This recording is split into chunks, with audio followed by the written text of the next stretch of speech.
News ಬ್ಲಾಸ್ಟ್ಗೆ ಸ್ವಾಗತ. ನಾನು ಲಕ್ಷ್ಮಿ ಮೈಸೂರು. ಇಂದೇ ಡಿಕೆ ಶಿವಕುಮಾರ್ ಅವರ ಸಂಪುಟ ವಿಸ್ತರಣೆ ಪಕ್ಕಾ ಆಗುತ್ತಾ? ಥ್ರಿಲ್ಲರ್ ಸಿನಿಮಾದಂತೆ ಸಸ್ಪೆನ್ಸ್ ಆಗ್ತಾ ಇದೆ. ಈಗ ನೋಡಿ, ಸಂಪುಟ ವಿಸ್ತರಣೆ ದಿನದಿಂದ ದಿನಕ್ಕೆ ಸಾಕಷ್ಟು ಟ್ವಿಸ್ಟ್ ಗಳನ್ನ ಪಡೆದುಕೊಳ್ತಾ ಇದೆ. ಹಿಂದೆ ಪಕ್ಕಾ ಆಗುತ್ತಾ ಕ್ಯಾಬಿನೆಟ್ ಅನ್ನುವಂಥದ್ದು? ಸಿಎಂ ಡಿಕೆ ಶಿವಕುಮಾರ್ ಕ್ಯಾಬಿನೆಟ್ ಹಿಂದೆ ವಿಸ್ತರಣೆಯಾಗುತ್ತಾ?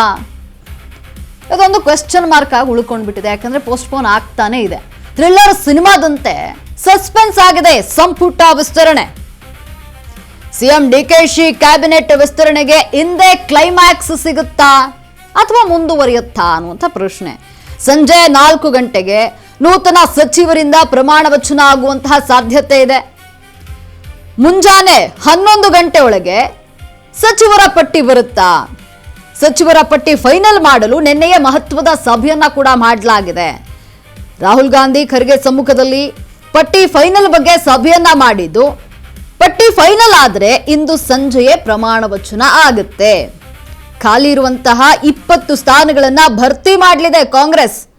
ಹೈಕಮಾಂಡ್ನಿಂದ ಈಗಾಗಲೇ 10 ಹೆಸರನ್ನ ಫೈನಲ್ ಮಾಡಲಾಗಿದೆಯಂತೆ. ನೋಡಿ, ಥ್ರಿಲ್ಲರ್ ಸಿನಿಮಾದಂತೆ ಸಸ್ಪೆನ್ಸ್ ಆಗಿ ಉಳಿದುಕೊಂಡ್ಬಿಟ್ಟಿದೆ. ಹೈಕಮಾಂಡ್ ಏನೋ ಸಚಿವ ಸಂಪುಟಕ್ಕೆ ಅಷ್ಟು ಹೇಳಿದೆ, ಆದ್ರೆ ಸಚಿವರ ಪಟ್ಟಿ ಏನಿದೆ ಅದು ಸಸ್ಪೆನ್ಸ್ ಆಗಿ ಉಳಿದುಕೊಂಡಿದೆ. ಯಾರನ್ನ ಆಯ್ಕೆ ಮಾಡಿದೆ ಇಲ್ಲಿ ಹೈಕಮಾಂಡ್ ಅನ್ನುವಂಥದ್ದೇ ದೊಡ್ಡ ಕ್ವೆಶ್ಚನ್ ಮಾರ್ಕ್ ಆಗಿರುವಂಥದ್ದು. ಜೊತೆಗೆ ಯಾವಾಗ ಸಂಪುಟ ವಿಸ್ತರಣೆ ಆಗುತ್ತೆ ಅನ್ನುವಂಥದ್ದು, ಅಂದ್ರೆ ಹಿಂದೆ ಕ್ಲೈಮ್ಯಾಕ್ಸ್ ಹಂತಕ್ಕೆ ತಲುಪುತ್ತಾ, ಇವತ್ತು ಸಂಪುಟ ವಿಸ್ತರಣೆ ಆಗುತ್ತಾ ಅನ್ನುವಂತಹ ಪ್ರಶ್ನೆ ಇದೆ.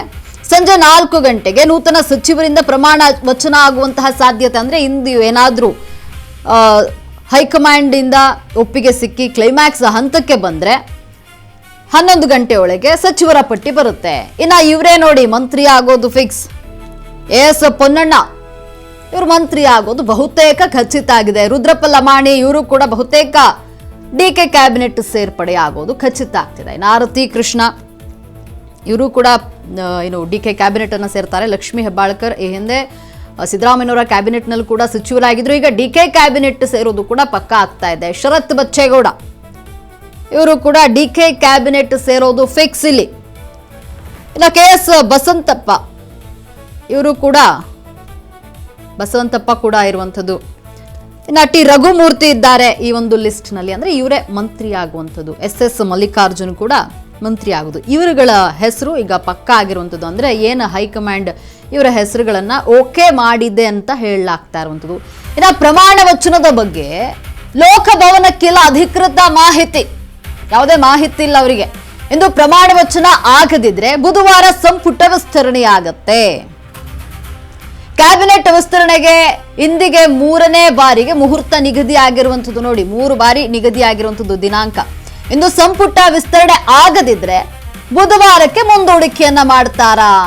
ಮೌಖಿಕ ಮಾಹಿತಿ ಆಧರಿಸಿ ಸಿದ್ಧತೆಯನ್ನ ನಡೆಸಲ್ಲ ಅಂತ ಲೋಕಭವನ ಹೇಳ್ತಾ ಇರುವಂಥದ್ದು. ಇನ್ನು ಲಿಖಿತ ರೂಪದಲ್ಲಿ ನೀಡಿದ್ರೆ ಮಾತ್ರ ಸಿದ್ಧತೆ ಅಂತ ಲೋಕಭವನ ತಿಳಿಸಿದೆ. ಪ್ರಮಾಣ ವಚನದ ಬಗ್ಗೆ ಲೋಕಭವನಕ್ಕೆ ಯಾವುದೇ ಅಧಿಕೃತ ಮಾಹಿತಿ ಇಲ್ಲ.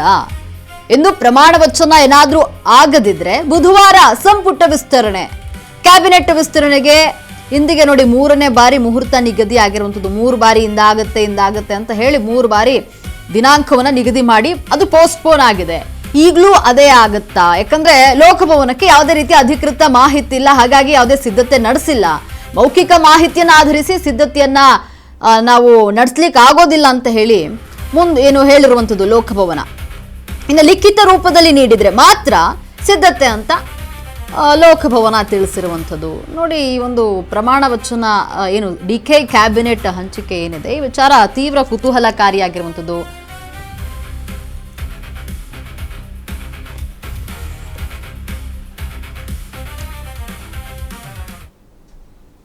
ಈ ಬಗ್ಗೆ ಮತ್ತಷ್ಟು ಮಾಹಿತಿಯನ್ನು ನೀಡಲು ನಮ್ಮ ಪ್ರತಿನಿಧಿ ದೀಪಾ ದೂರವಾಣಿ ಸಂಪರ್ಕದಲ್ಲಿದ್ದಾರೆ. ದೀಪಾ, ಡಿಕೆ ಕ್ಯಾಬಿನೆಟ್ ವಿಚಾರ ತೀವ್ರ ಕುತೂಹಲಕಾರಿಯಾಗಿರುವಂಥದ್ದು, ಸಸ್ಪೆನ್ಸ್ ಕಾಯ್ದುಕೊಳ್ತಾ ಇದೆ. ಇವತ್ತೇ ಕ್ಲೈಮ್ಯಾಕ್ಸ್ ಹಂತಕ್ಕೆ ಬರುತ್ತಾ ಹೇಗೆ? ಹಿಂದೆ ಬಹುತೇಕವಾಗಿ ಆಗುತ್ತೆ ಅನ್ನುವಂತಹ ನಿಟ್ಟಿನಲ್ಲಿ ಅನೇಕ ಶಾಸಕರು ವಿಶ್ವಾಸದಲ್ಲಿ ಇದ್ರು. ಈ ಕ್ಷಣದವರೆಗೂ ಕೂಡ ಪಟ್ಟಿ ಫೈನಲ್ ಅನ್ನುವಂತಹ ವಿಚಾರವಾಗಿ ಯಾವುದೇ ಸ್ಪಷ್ಟತೆ ಇಲ್ಲ. ಜೊತೆಗೆ ಈ ಕ್ಷಣದವರೆಗೂ ಕೂಡ ಏನು ರಾಜಭವನ ಅಂದ್ರೆ ಲೋಕಭವನಕ್ಕೆ ಯಾವುದೇ ರೀತಿಯಾದಂತಹ ಅಧಿಕೃತ ಮಾಹಿತಿಯೂ ಕೂಡ ಹೋಗಿಲ್ಲ. ಮೌಖಿಕವಾಗಿ ಹೇಳಿದ್ರು ಕೂಡ 2-3 ಬಾರಿ ಮೌಖಿಕವಾಗಿ ಹೇಳಿ ಅವರು ಕೂಡ ಸಿದ್ಧತೆಗಳನ್ನ ಮಾಡ್ಕೊಂಡು ಕ್ಯಾನ್ಸಲ್ ಮಾಡಿರೋದಿದೆ. ಹಾಗಾಗಿ ಲಿಖಿತ ರೂಪದಲ್ಲಿ ಕೊಡಿ ಅನ್ನುವಂತಹ ನಿಟ್ಟಿನಲ್ಲಿ ಒಂದಿಷ್ಟು ಮಾತುಕತೆಯನ್ನ ಮಾಡಿದ್ದಾರೆ ಅನ್ನುವಂತಹದ್ದು. ಇದರ ಜೊತೆಗೆ ಮತ್ತೊಂದು ವಿಚಾರ ಅಂತಂದ್ರೆ, ಈಗ ಏನು ದೆಹಲಿಯಲ್ಲೂ ಕೂಡ ಮಲ್ಲಿಕಾರ್ಜುನ್ ಅವರ ನೇತೃತ್ವದಲ್ಲಿ ಒಂದು ಮೀಟಿಂಗ್ ನಡೀತಾ ಇದೆ ಅನ್ನುವಂತ ಮಾಹಿತಿ ಇದೆ. ಆ ಮೀಟಿಂಗ್ ನ ಬಳಿಕ ಯಾವುದೇ ಕ್ಷಣದಲ್ಲಿ ಬೇಕಾದ್ರೂ ಸಚಿವರ ಪಟ್ಟಿ ರವಾನೆ ಆಗುತ್ತೆ ಅನ್ನುವಂತಹ ನಿಟ್ಟಿನಲ್ಲೂ ಕೂಡ ಒಂದಿಷ್ಟು ಮಾಹಿತಿ ಸಿಗ್ತಾ ಇದೆ. ಇದರ ನಡುವೆ ಮತ್ತೊಂದು ವಿಚಾರ ಅಂದ್ರೆ, ಶಾಸಕರುಗಳು ಯಾರು ನೂತನ ಸಚಿವರಾಗ್ತಿದ್ದಾರೆ ಅನ್ನುವಂತಹದ್ದಿದೆ. ಆ ಶಾಸಕರುಗಳು ಯಾರ್ಯಾರು ಅನ್ನುವಂತಹದ್ದು ಅವ್ರಗಳಿಗೆ ಕನ್ಫ್ಯೂಷನ್ ಇದೆ. ಇಲ್ಲಿಯವರೆಗೂ ಕೂಡ ಸಿಎಂ DK ಶಿವಕುಮಾರ್ ಕೂಡ ಅವರಿಗೆ ಯಾವುದೇ ರೀತಿಯ ಅಧಿಕೃತ ಮಾಹಿತಿ ನೀಡಿಲ್ಲದೆ ಇರೋದ್ರಿಂದ ಒಂದಿಷ್ಟು ಸಹಜವಾದಂತಹ ಗೊಂದಲಗಳು ಮುಂದುವರೆದಿದೆ.